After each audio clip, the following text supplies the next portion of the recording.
నట సార్వభౌముడు పద్మశ్రీ డాక్టర్ నందమూరి తారక రామారావు గారి 28వ వర్ధంతి సందర్భంగా ఆ మహనీయునికి ఘనమైనటువంటి నివాళులు అర్పిస్తూ తెలుగుదేశం పార్టీ హెచ్ఆర్డీ తరపున ఆ మహానుభావుడు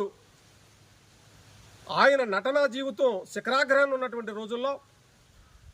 ఈ సమాజానికి ఏదో ఒకటి చెయ్యాలి అనేటువంటి తపనతోటి తెలుగుదేశం పార్టీని స్థాపించి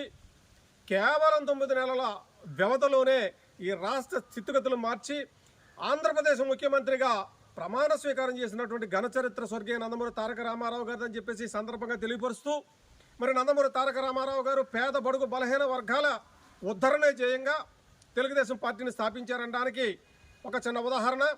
తెలుగుదేశం పార్టీ జెండా ఏదైతే ఉందో ఆ జెండాలో ఒక చక్రం, ఒక నాగలి, ఒక గుడిసె, ఇవి